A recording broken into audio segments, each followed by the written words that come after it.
Hello दोस्तों, कैसे हैं आप सभी। उम्मीद करता हूँ आप सब बहुत अच्छे होंगे और अपनी प्रिपरेशन बहुत अच्छे से कर रहे होंगे।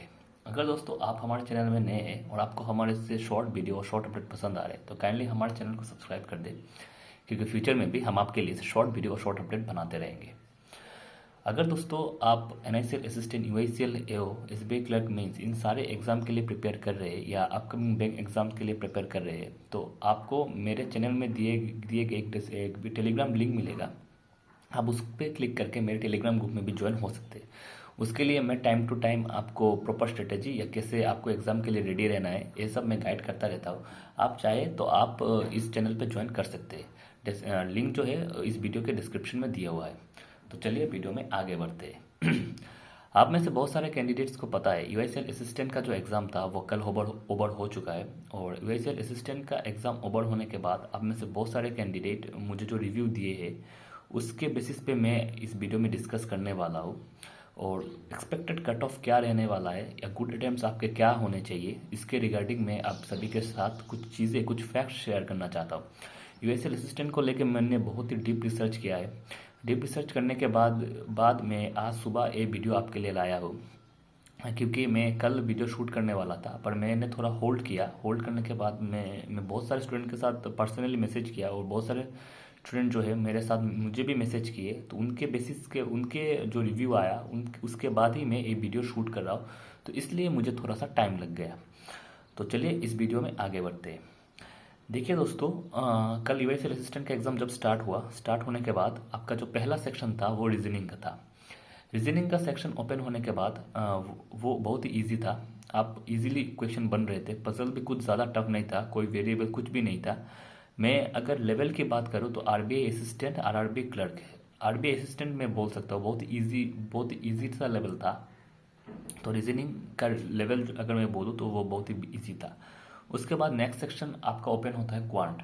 क्वांट भी ऐसे सेम रीजनिंग की तरह ही था, बहुत ही इजी। उसका जो एरिथमेटिक था वो बहुत इजीली बन रहा था। और सबसे मज़े के बात तो ये है, क्वांट में 15 के आसपास वो सिंप्लीफिकेशन भी दिए हुए थे, जो अनएक्सपेक्टेड ही था। मुझे जो लगा तो क्वांट भी बहुत ही इजी था, बहुत RRB क्लर्क लेवल।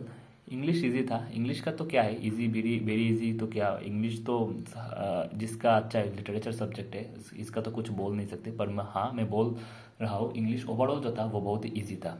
दो तीन कुछ वर्ड थे, कुछ सेंटेंस इम्प्रूवमेंट थे, वो शायद कुछ डिफिकल्ट साइड में था। पर इंग्लिश ओवरऑल अगर मैं बात करूँ तो इंग्लिश का पेपर जो है वो बहुत ही ईजी था। उसके बाद नेक्स्ट सेक्शन आपका ओपन होता है करंट अफेयर्स। इसमें थोड़ा लेट आएंगे, पर पहले मैं कंप्यूटर की बात करना चाहता हूँ। कंप्यूटर भी जो था वो आपका बहुत ही ईजी था, वो ज़्यादा कुछ डिफ़िकल्टी आपके लिए नहीं दे रहा था। बहुत ही डायरेक्ट सा क्वेश्चन थे। आप देख के आपने अगर टिक टाक से कुछ पढ़ा होगा तो आप बहुत सारे क्वेश्चन कर पाते। तो कंप्यूटर भी इतना ज़्यादा डिफिकल्ट नहीं था, कंप्यूटर भी बहुत ईजी था।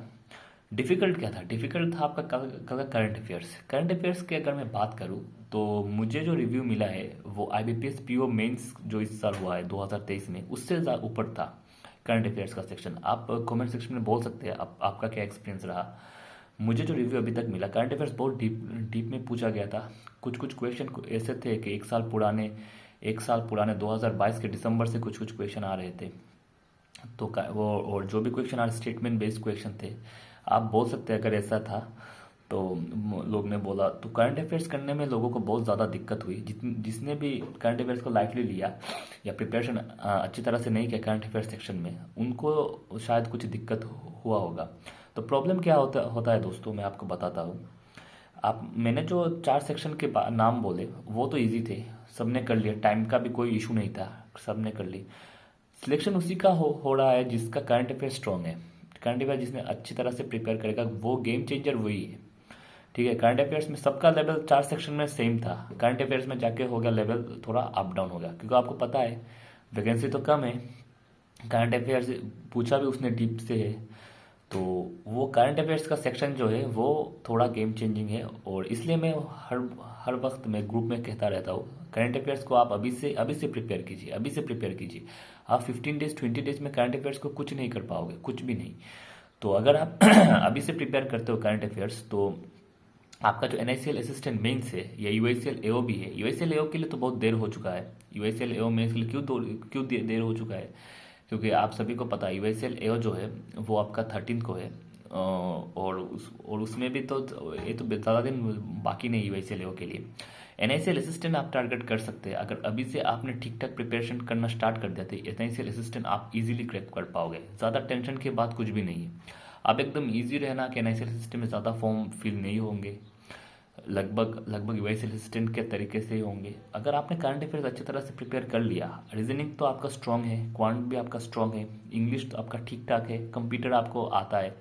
अगर आपने इस सेक्शन को अच्छी तरह से प्रिपेयर कर लिया और इस सेक्शन में करंट अफेयर्स, इस सेक्शन में अगर आपने एकदम शुरू से डिटेल तरीके से प्रिपेयर कर लिया करंट अफेयर प्रॉपर स्ट्रेटेजी के साथ, तो आपको करंट अफेयर्स में तो आपको सिलेक्शन से कोई नहीं रोक सकता। ये मेरी गारंटी है। इस साल आपका जॉब लगने ही वाला है, आपने करंट अफेयर अच्छे से प्रिपेयर कर लिया। तो देखिए दोस्तों, आज के देखिए और एक मैं बात वीडियो ऐड कर दूंगा अभी, एक छोटी सी बात। देखिए रीजनिंग अगर टफ आता है ना तो सबके लिए टफ आता है, ठीक है। रीजनिंग क्वांट में अगर बाकी बैंक के एग्जाम की मैं बात करूँ, अगर आपने सुना होगा क्वांट बहुत टफ आ गया, क्वांट टफ आ गया तो इसका मतलब क्या है। आपने सपोज पकड़ लीजिए आपका क्वांट थोड़ा वीक है, आपने कितना किया होगा, आपने 15 किया होगा। जिसका बहुत स्ट्रांग है वो भी 17 18 के ऊपर नहीं कर सकता, ठीक है, हार्डली 19। करंट अफेयर्स एक ऐसा सब्जेक्ट है जो लोग इग्नोर करते हैं, स्पेशली जो क्वांट में ज़्यादा टाइम देते हैं, रीजनिंग में ज़्यादा टाइम देते हैं, वो करंट अफेयर्स को थोड़ा सा इग्नोर करते हैं, ठीक है। तो आपको इस चीज़ का फ़ायदा लेना है, आपको अभी से करंट अफेयर्स को अच्छी तरह से प्रिपेयर करना है। कैसे प्रिपेयर करना है, कहाँ प्रिपेयर करना है, कैसे करना है, वो आप मेरे टेलीग्राम ग्रुप में ज्वाइन कर लीजिए। मैं टेलीग्राम ग्रुप में आपको बहुत टाइम टू टाइम में बताता हूँ, पीडीएफ भी शेयर करता हूँ, आप वहाँ से भी प्रिपेयर कर सकते हैं। तो दोस्तों आज के लिए इस वीडियो में इतना ही। अगर आपको हमारे से शॉर्ट वीडियो और शॉर्ट अपडेट पसंद आ रहे हैं तो काइंडली हमारे चैनल को सब्सक्राइब कर दें, क्योंकि फ्यूचर में भी हम आपके लिए शॉर्ट वीडियो और शॉर्ट अपडेट बनाते रहेंगे। Thank you.